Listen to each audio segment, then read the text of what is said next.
Ang puso ay may karunungan na kahit ang isip ay hindi maiintindihan. Our heart has wisdom that even our intellect cannot understand. At ito yung karunungan na matatanggap lang natin sa pamamagitan ng ating karanasan at ugnayan natin sa Panginoon. Kaya inaanyayahan niya tayo na tanggapin siya, sapagkat sa pagtanggap natin sa Kanya, doon lamang lalalim ang karanasan natin at ang ugnayan natin sa Kanya. Because wisdom only cannot come from investigation. Wisdom cannot be achieved from research. Wisdom can only emerge from our experience and relationship with the Lord.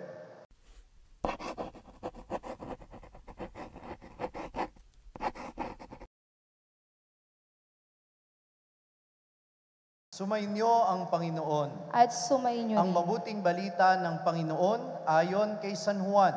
Papuri sa iyo, Panginoon. Noong panahong iyon, sinabi ni Jesus sa mga tao, "Ako ang pagkaing nagbibigay buhay na bumaba mula sa langit. Mabubuhay magpakailanman ang sino mang kumain nito. At ang pagkaing ibibigay ko sa ikabubuhay ng sanlibutan ay ang aking laman." Dahil dito'y nagtalo-talo ang mga Hudyo, paanong maibibigay sa atin ng taong ito ang kanyang laman upang kanin natin? Tanong nila, kaya't sinabi ni Jesus, "Tandaan ninyo, malibang kanin ninyo ang laman ng anak ng tao at inumin ang kanyang dugo, hindi kayo magkakaroon ng buhay. Ang kumakain ng aking laman at umiinom ng aking dugo ay may buhay na walang hanggan. At muli ko siyang bubuhayin sa huling araw, sapagkat ang aking laman ay tunay na pagkain at ang aking dugo tunay na inumin. Ang kumakain ng aking laman at umiinom ng aking dugo ay nananahan sa akin at ako sa kanya. Buhay ang amang nagsugo sa akin at ako'y nabubuhay dahil sa kanya. Gayon din naman, ang sino mang kumain sa akin ay mabubuhay dahil sa akin. Ito ang pagkaing bumaba mula sa langit. Ang kumakain ito'y mabubuhay magpakailanman. Hindi ito katulad ng kinain ng inyong mga magulang sa ilang, namatay sila, bagamat kumain niyon." Ang mabuting balita ng Panginoon. Pinupuri ka namin, Panginoong Jesucristo. Magsiupo po ang lahat. Magandang umaga po sa inyong lahat. Ayon po sa mga pag-aaral kamakailan, 12% pala ang ibinababa ng IQ ng isang estudyante kapag siya ay malnourished. May kaugnayan pala ang kinakain ng tao sa kanyang kakayanang umintindi o matuto. Huwag na kayong lumayo. Alam na alam nyo yan. Pansin nyo ba, pag gutom kayo, hirap kayong mag-isip ng maayos? Tama o mali? Di ba ang hirap naman talagang mag-isip kapag kagutom ka? At kaya kapag kagutom ka, hindi mo rin naiisip yung ginagawa mo, nagkakainisan kayo. Di ba? Kaya sabi nga nila, magbiro ka na sa bagong gising. Magbiro ka na rin sa lasing. Wag lang sa taong wala pang kinakain. Di ba? Minamahal ko mga kapatid, may kaugnayan ang karunungan at ang kalusugan o ang nilalaman ng ating tiyan. Kaya sa unang pagbasa natin ngayon, nakamamangha yung talinghaga na sinasabi ng karunungan. The wisdom personified invites people to the banquet to eat the food and to drink whatever he has to offer. Ibinibigay ng karunungan ang pagkain at inumin para ating tanggapin upang tayo ay bigyan ng karunungan. Sa unang pandinig, it doesn't make sense. Kasi nga, ano ibig sabihin ng pag kinain mo ay magiging marunong ka? Pagdating sa Ebanghelyo, maintindihan natin that Jesus is the wisdom of God personified.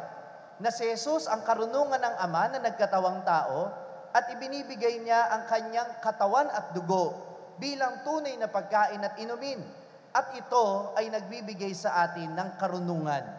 At anong klase ng karunungan ang ibinibigay sa atin? Ito'y karunungan na hindi ibinibigay ng mundo, dahil ang ibinibigay ng mundo ay yung karunungan o yung impormasyon lamang na nalalaman natin sa pamamagitan ng ating mga pandama. Hindi ba? Kapag tayo ay nagdiriwang ng banal na Eucharistia, ang nakikita lamang ng ating mga mata, ang nararamdaman ng ating pandama, ay tinapay at alak. Kapag tayo ay nangumunyon, ang nalalasahan nyo, tinapay pa rin. Ang nakikita ninyo, ang nahahawakan ninyo, tinapay pa rin. Pero alam ng inyong puso na ang tinatanggap natin ay hindi ordinaryong tinapay. Ito ay katawan ni Kristo. Tama nga ang sabi ng isang pilosopo na si Blaise Pascal, the heart has a wisdom that even, ang puso ay may karunungan na kahit ang isip ay hindi maiintindihan. Our heart has wisdom that even our intellect cannot understand. At ito yung karunungan na matatanggap lang natin sa pamamagitan ng ating karanasan at ugnayan natin sa Panginoon. Kaya inaanyayahan niya tayo na tanggapin siya, sapagkat sa pagtanggap natin sa Kanya, doon lamang lalalim ang karanasan natin at ang ugnayan natin sa Kanya. Because wisdom only cannot come from investigation. Wisdom cannot be achieved from research. Wisdom can only emerge from our experience and relationship with the Lord. Marami sa inyo nakakunot ang noo. Ano ba ang ibig sabihin ko? Halimbawa, marami kayong pwedeng malaman tungkol sa kahit na sinong tao. Tama o mali? Taas ang kamay ng maraming kilalang celebrity. Taas ang kamay. Wala? Walang nakakakilala sa kahit na sinong celebrity sa inyo? O sige, sinong nakakakilala sa inyo kay Nora Honor? Taas ang kamay. Sinong nakakakilala sa inyo kay Barbie Fortesa? Taas ang kamay. Sinong nakakakilala sa inyo kay Piolo Pascual? Sa mga hindi nagtaas ng kamay, saang planeta kayo ipinanganak? O sige, sino na lang ang nakakakilala sa inyo kay President BBM? Taas ang kamay. Sino nakakakilala sa inyo kay Governor Daniel Fernando? Taas ang kamay. Yung iba may sigaw pa, hindi ito eleksyon ha. Anong punto ko? Alam ninyo ang pangalan nila? Alam ninyo ang posisyon nila? Alam ninyo siguro kung saang pelikula sila gumanap o saang teleserye ninyo sila napapanood. Amen? Pero ang tanong, meron ba kayong pagkakaunawaan sa kanila?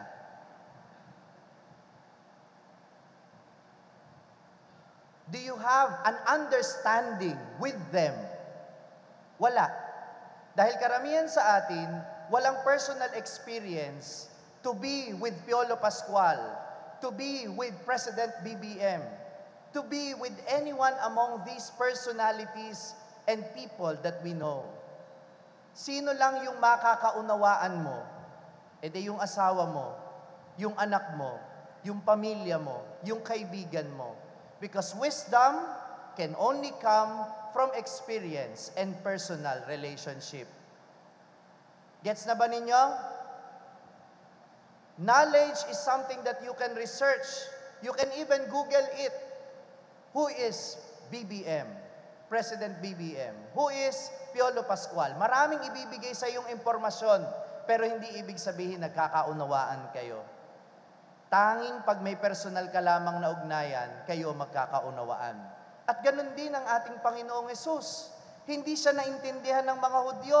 Tanong niyo sa akin, bakit? Because they don't have relationship with Him. Because they didn't choose to stay with Him. At yan ang maririnig natin sa Gospel next week. Dahil maiintindihan lamang si Jesus, ang kanyang pananalita, na kainin ng kanyang laman at inumin ng kanyang dugo, maiintindihan lamang ng mga alagad niya sa huling hapunan. But if you don't choose to stay with Jesus up to the end, hindi mo siya maiintindihan. Kuminsan ng ating Panginoon, hindi talaga natin maiintindihan ang kanyang karunungan. Yung kanyang sinasabing magpatawad, magbigay, magpakabuti. Paano natin gagawin yun sa isang mundong napakalupit? Paano mo gagawin yung pagpapatawad sa isang tao na hanggang ngayon naninira sa'yo? Paano mo gagawin yung magbigay kapag walang-wala ka na? Paano mo gagawin magpakabuti sa isang mundo na wala namang ginagawa sa iyong mabuti? It is difficult to understand. But who will understand? Sino lang makakaintindi? E di yung mga taong mananatili kay Jesus. Those people who choose to stay with Jesus. Only people who have personal relationship with the Lord will understand what He means. If we choose to stay with Him, we will know the wisdom of God. Do I hear an amen? When we receive the Holy Communion, we will understand who is Jesus. Maiintindihan lamang natin ang ibig sabihin na kumain ng kanyang laman at uminom ng kanyang dugo at magkakaroon tayo ng buhay kapag tinatanggap natin talaga ang kanyang katawan at dugo. Sa paningin ng mundo, yan ay ordinaryong tinapay lang, yan ay ordinaryong alak lang. Pero sa mga totoong tumatanggap kay Kristo sa banal na komunyon, sa may karanasang magsimba, sa may karanasang tumanggap ng banal na komunyon, alam niyong may nababago sa pagkatao ninyo. Amen ba yan? At kahit pa hindi ninyo ma-appreciate ang pagbabago sa sarili ninyo, at kahit hindi mapansin ng ibang tao ang pagbabago na ginagawa ni Kristo sa kalooban ninyo, tandaan ninyo, ang Diyos ang nakakaalam ng kung ano ang nagbabago sa kalooban ninyo. Nakikita nyo man ito o ng ibang tao o hindi. Because we become what we eat. If Jesus was misunderstood, you will also be misunderstood. Ikaw na nagsisikap magbago kaya ka nagsisimba, pwedeng hindi mapansin ng ibang tao yung pagbabago mo eh. Pero ang sigurado, alam ng Diyos na totoo ang pagbabagong nagbabago. Ang pagbabago. Alam ng Diyos na totoo ang pagbabagong nangyayari sa iyo.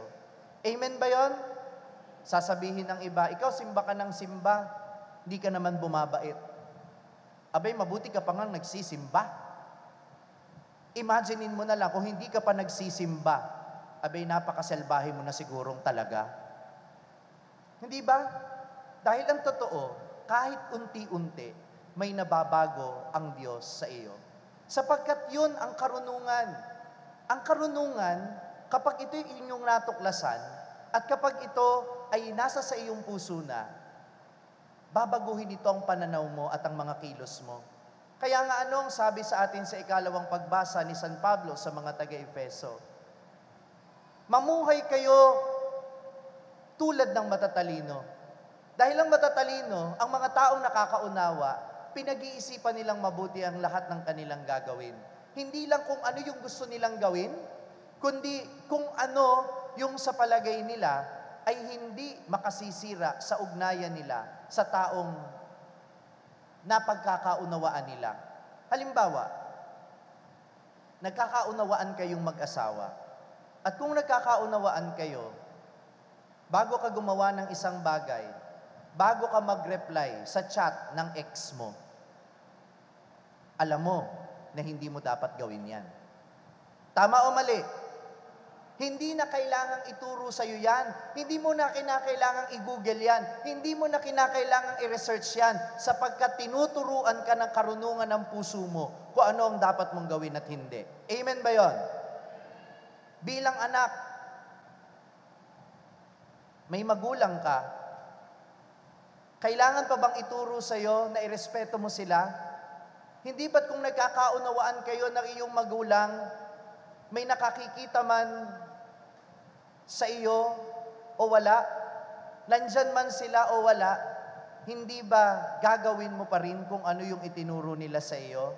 At hindi ka gagawa ng kahit na anong bagay na ikapapahiya ng magulang mo. Tama o mali? Tama o mali? Hindi na kailangang i-memorize yan, hindi na kailangang i-research yan, hindi na kinakailangang i-google yan.